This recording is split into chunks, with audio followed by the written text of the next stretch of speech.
ఇలాంటి మరెన్నో వీడియోలు చూడడానికి like, share, subscribe and comment.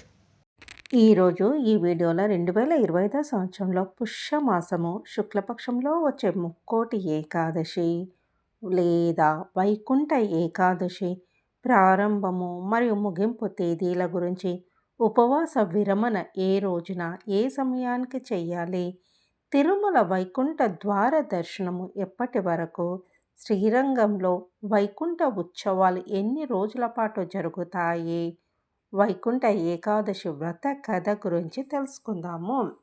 మార్గశిర మాసము శుక్లపక్షంలో వచ్చే ఏకాదశిని సర్వే ఏకాదశి, వైకుంఠ ఏకాదశి, పుత్రదా ఏకాదశి, ముక్కోటి ఏకాదశి అంటారు. పుణ్యతిథి కావడం వల్ల దీన్ని మోక్షదా ఏకాదశిగా పిలుస్తారు.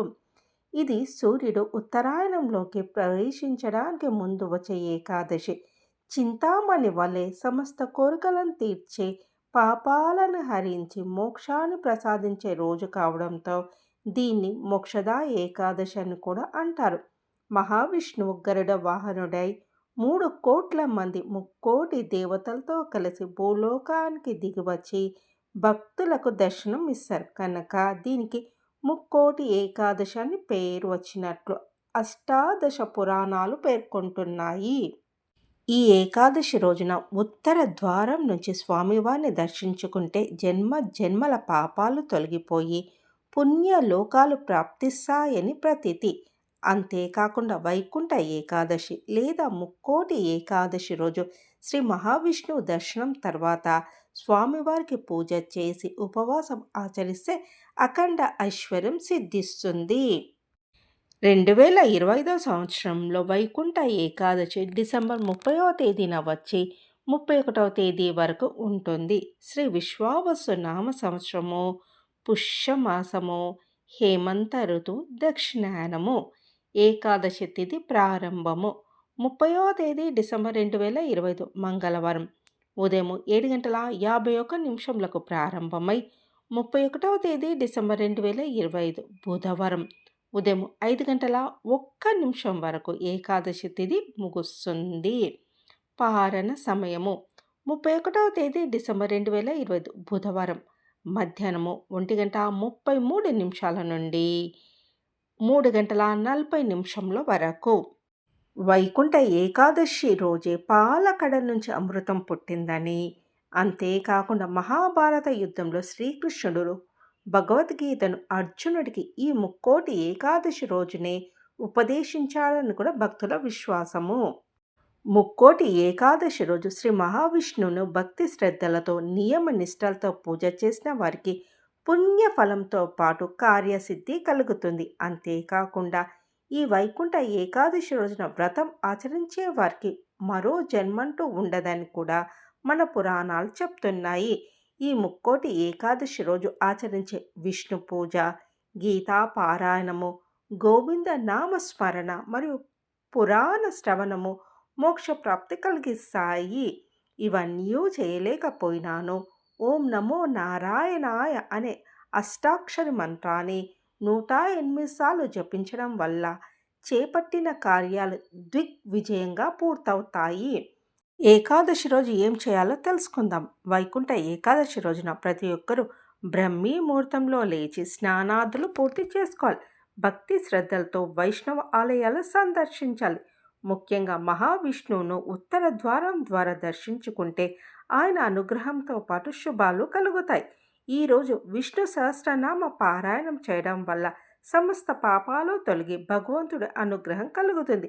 ఈరోజు ఉపవాసం ఉండి ఎవరైతే మహావిష్ణువును ఆరాధిస్తారో ఉత్తర ద్వార దర్శనం చేసుకొని విష్ణు సహస్రనామ పారాయణం చేస్తారో వారికి దైవ అనుగ్రహం కలిగి మోక్షానికి మార్గం ఏర్పడుతుంది. మార్గశిర శుక్లపక్ష ఏకాదశి రోజున ఉపవాసం ఆచరించి దామోదర సహిత తులసీమాతను కల్పోక్త ప్రకారం పూజించాలి. ఏకాదశి అంతరార్థం ఏమిటంటే ఏకాదశి అనగా 11, 5 కర్మేంద్రియాలు, 5 జ్ఞానేంద్రియాలు, మనసు కలిపి మొత్తం 11 అని. వీటిపై నియంత్రణ కలిగి ఉండి వ్రత దీక్ష కొనసాగించడమే ఏకాదశి అంతరార్థం. ఉపవాసం అంటే కేవలం ఆహారం తీసుకోకుండా ఉండడం కాదు. ఎల్లవేళలా భగవంతుని తలుచుకుంటూ ఆయనకు దగ్గరగా ఉండడమే ఉపవాసం. ఏకాదశి వ్రతం నిష్టగా ఆచరించే వారికి జ్ఞానం కలుగుతుంది. భగవతత్వం బోధపడుతుంది.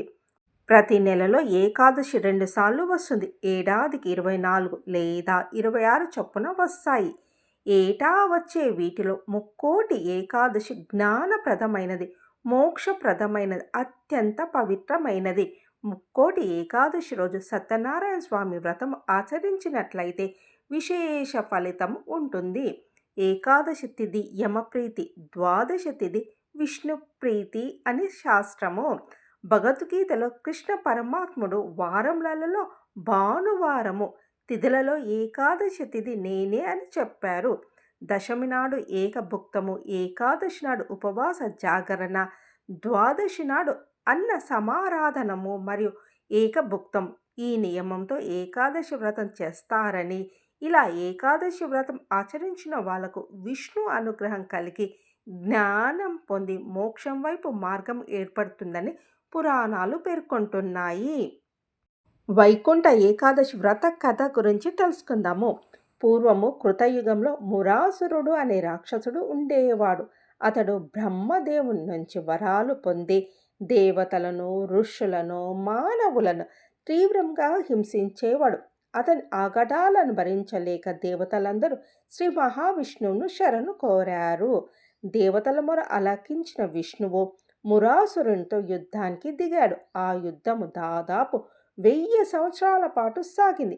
సుదీర్ఘ యుద్ధం వల్ల అలసిపోయిన శ్రీ మహావిష్ణువు కాస్త విశ్రాంతి తీసుకోవడానికి బదిరికా ఆశ్రమానికి సమీపంలోని సింహవతి అనే గృహలోనికి వెళ్ళాడు. స్వామివారు ఒక నిద్రలోకి జారుకున్నారు. విష్ణువు నిద్రిస్తున్న సమయం చూసి మురాసురుడు ఆ గృహలోకి ప్రవేశించి స్వామిని సంహరించడానికి ప్రయత్నిస్తాడు. సరిగ్గా ఆ సమయంలో శ్రీ మహావిష్ణువు శరీరం నుండి ఒక దివ్యమైన తేజస్తో కూడిన కన్య ఉద్భవించింది. ఆమె చూడడానికి ఎంతో శక్తివంతంగా ఉంది.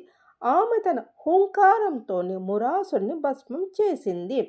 నిద్రలేచిన విష్ణువు మురాసురుడు మరణించి ఉండడము, ఆ కన్య అక్కడ నిలబడి ఉండడం చూశాడు. జరిగిన విషయం తెలుసుకున్న విష్ణువు ఆమె పట్ల సంతోషించాడు. ఆ కన్య విష్ణువు ఏకాదశ ఇంద్రియాల, జ్ఞానేంద్రియాలు, కర్మేంద్రియాలు, మనసు శక్తితో మార్గశిరశుద్ధ ఏకాదశి రోజున ఉద్భవించింది కాబట్టి ఆమెకు ఏకాదశి అని పేరు పెట్టాడు. విష్ణువు ఆమెతో, ఓ ఏకాదశి, నువ్వు రాక్షస సంహారం చేశావు, నీకు నచ్చిన వరం కోరుకో అని అడిగాడు. అప్పుడు ఆమె, స్వామి, ఎవరైతే నా తిథి రోజున ఉపవాసం ఉండి మిమ్మల్ని భక్తి శ్రద్ధలతో పూజిస్తారో వారికి సమస్త పాపాలు తొలగిపోయి అంత్యకాలంలో వైకుంఠ ప్రాప్తి కలగాలి అని కోరుకుంది. శ్రీ మహావిష్ణువు తదాస్తు అని ఆశీర్వదించాడు. అప్పటి నుంచి ఈ రోజున ఏకాదశి వ్రతం ఆచరించడం మొదలయ్యింది. 2025 సంవత్సరంలో తిరుమల శ్రీ వెంకటేశ్వర స్వామివారి ఆలయంలో కూడా వైకుంఠ ద్వార దర్శనానికి అనుమతిస్తారు. ఈ ఏకాదశికి ముందు రోజు అంటే దశమి రోజు రాత్రి ఏకాంత సేవ అనంతరము బంగారు వాకిలి మూసివేస్తారు. తర్వాత తెల్లవారుజామున వైకుంఠ ఏకాదశి రోజు సుప్రభాతం మొదలుకొని మరుసటి రోజు అంటే ద్వాదశి రోజు రాత్రి ఏకాంత సేవ వరకు శ్రీవారి గర్భాలయానికి ఆనుకొనున్న వైకుంఠ ద్వారాన్ని తెచ్చి ఉంచుతారు. శ్రీవారి ఆలయంలో డిసెంబర్ 30వ తేదీ నుంచి జనవరి 8వ తేదీ వరకు 10 రోజుల పాటు సామాన్యులకు వైకుంఠ ద్వార దర్శన భాగ్యం కల్పించనున్నారు. శ్రీరంగంలోని శ్రీ రంగనాథ స్వామి దేవాలయంలో కూడా వైకుంఠ ఏకాదశి ఉత్సవాలు 21 రోజుల పాటు ఘనంగా జరుగుతాయి. ఇందులో మొదటి భాగంగా పాంగల్ పట్టు అని, రెండో భాగాన్ని ఇరపట్టు అని పిలుస్తారు. శ్రీ మహావిష్ణువు అవతారమైన రంగనాథ స్వామి వారిని వైకుంఠ ఏకాదశి రోజు వజ్రాలతో చేసిన వస్త్రాల్ని అలంకరించి 1000 స్తంభాల ప్రాంగణంలోకి వైకుంఠ ద్వారం గుండా తీసుకొచ్చి అక్కడ భక్తులకు దర్శన భాగ్యం కల్పిస్తారు. ఈ ద్వారం గుండా వెళ్ళిన భక్తులు నేరుగా వైకుంఠం చేరుకుంటారని నమ్మకం.